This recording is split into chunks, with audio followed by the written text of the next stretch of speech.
Unveiling the Legacy of the ALDI Founder, a Narrative of Entrepreneurial Triumph. Generally, few grocery businesses are as popular as ALDI, which has 2,031 locations in the United States and more than 11,000 internationally. The store's founders, brothers Carl and Theo Albrecht, were reported to be worth $38.8 billion in 2014. However, despite its success, this worldwide food shop has modest origins. Carl Albrecht Sr., a retired coal miner, began selling baked goods in 1913, marking the beginning of what is now known as ALDI. His wife, Anna Albrecht, opened a modest shop in the western German city of Essen the next year. Essen was once a big industrial hub. They enlarged the shop by purchasing adjacent land in 1919. According to the New York Times, in the 1930s, when Carl became ill with emphysema and could not work, Anna took over the shop to help support their family. In 1948, her sons Carl and Theo Albrecht took over control of the business. They developed the concept of the first known discount shop by selling things at a lower price than the legal, statutory 3% refund rate. They also began selling non-perishable items that were in great demand in post-war Germany and were inexpensive to market. By 1950, the brothers had extended their business to include 13 locations in the Ruhr Basin. They also began using the name Albrecht Discount. The challenging post-war German economy influenced the brothers' business practices.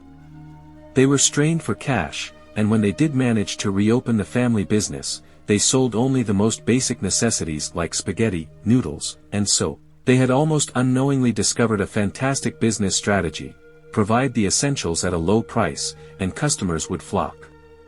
The elimination of the counter clerk, a fixture in most grocery shops up to that point, was one of the first measures to reduce expenses and waste.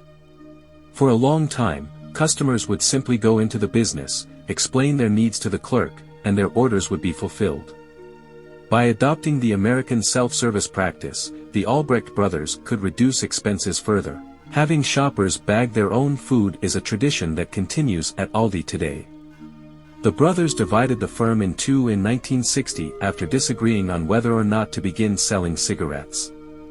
Carl assumed it would attract shoplifters, while Theo thought it would just draw more consumers. As a result of this separation, Theo now owns all shops in northern Germany, ALDI Nord, whereas Carl owns all stores in southern Germany. In 1962, the name was formally changed from Albrecht Discount to ALDI. Both companies became popular, and ALDI Sud began adding locations in the United States in 1976. It now controls all ALDI-branded stores in the country.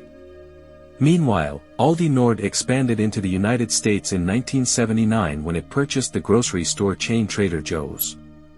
In 2019, ALDI had 4,146 outlets in Germany, 2,212 of which were owned by ALDI Nord and the rest 1,934 by ALDI Sud.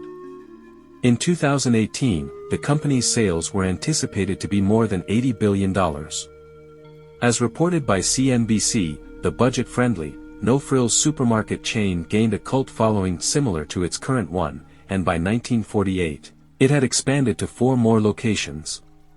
Frankfurter Allgemeine reports that the first shops were barely bigger than a standard college dorm room and had the same stripped-down aesthetic. About 300 ALDI outlets were open at that time. They established the ALDI Equator by drawing a line through Essen, where they were born and raised. Carl took over the southern shops and Theo the northern ones in a rather cordial manner. Stores remained amicable despite the fact that the divide resulted in a plethora of new items, brands, and colors. Still, they worked together to exchange data and bargain with vendors, using their combined might to get lower prices. Theo, ALDI's co-founder, was abducted and ransomed. Theo Albrecht, co-founder of ALDI, was kidnapped in 1971, making it one of the most publicized abduction incidents in Germany at the time. Theo was held hostage in a closet in Dusseldorf for 17 days before being freed after paying a ransom of 7 million Deutschmarks, $2 million. Interestingly, it was claimed that Theo haggled with the kidnappers to reduce the price. Theo also unsuccessfully sought to claim the ransom as a tax deduction, arguing that it was a commercial transaction. The kidnappers, Paul Kron and Heinz Allenberg, were apprehended soon after when people recognized their voices on the radio. The two were both sentenced to 8.5 years in jail and have maintained low profiles since. The ransom money was never entirely retrieved owing to a breakdown in communication between the two kidnappers. Kron said Allenberg only handed him a few thousand Deutschmarks, while Allenberg claimed they shared 50-50. To this day, 3.5 million Deutschmarks remain missing and are believed to be concealed in Switzerland. Both kidnappers died in 2017, thus, the money is unlikely to be recovered. Following his discharge, Theo was mentally wounded and withdrew from public life. He made considerable efforts to avoid having his photograph taken, began driving an armored vehicle, and took a new route to work every day. Karl also becomes increasingly withdrawn.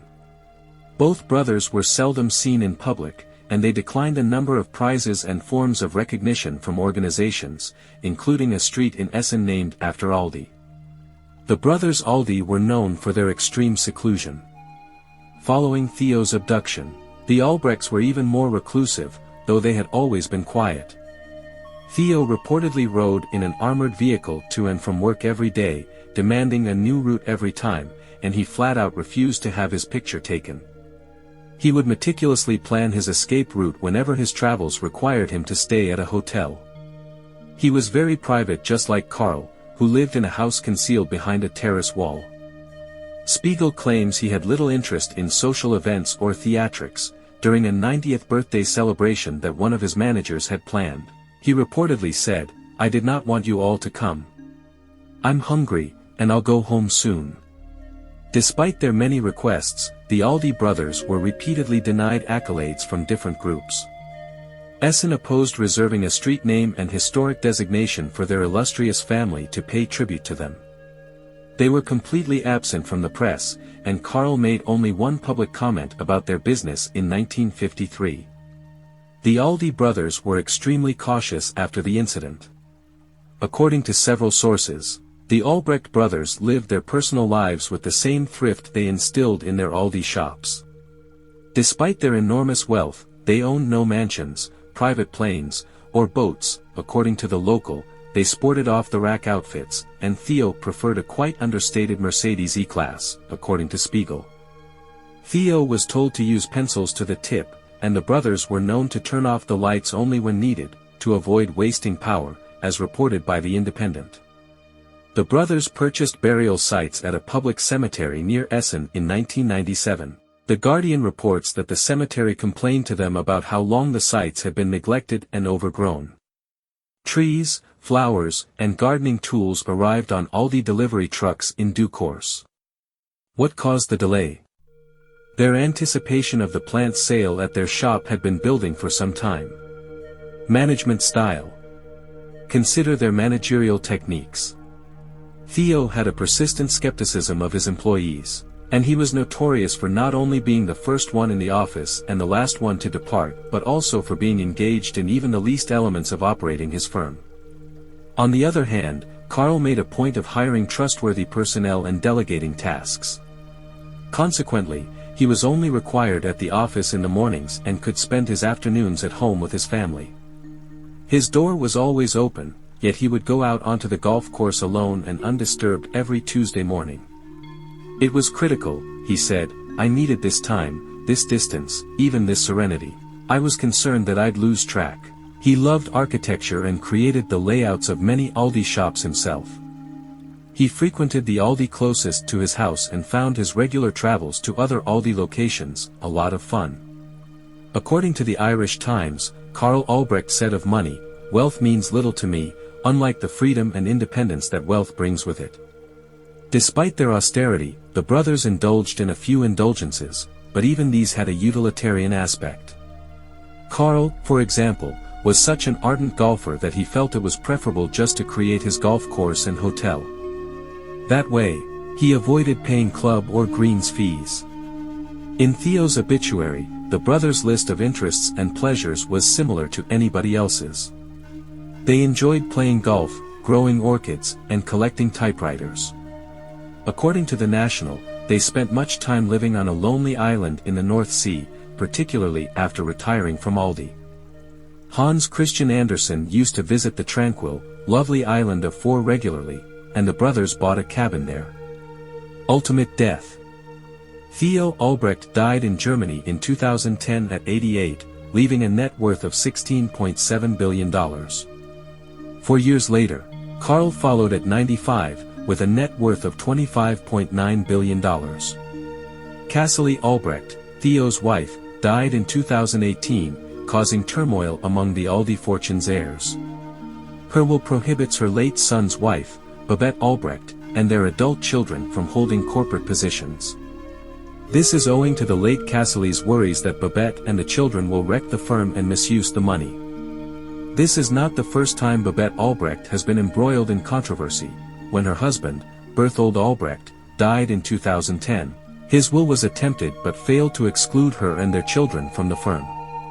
The case and conclusion of Cassilie's will were not made public owing to privacy concerns. Both ALDI Nord and ALDI Sud are prominent franchises across the globe. ALDI Sud is expected to become the third most profitable grocery shop in the United States by the end of 2022. ALDI Nord/Trader Joe's is the fourth most popular grocery shop in the United States. ALDI's business model, low costs, limited alternatives, good quality, minimal frills, has resonated for decades in several cultural settings, including Poland, Portugal, Australia, and China. Both brothers have left a huge legacy via the widespread development of discount shops, all because of Essen's little corner business and the two brothers' entrepreneurial ambition. Thank you for watching. Don't forget to like and subscribe for more videos like this.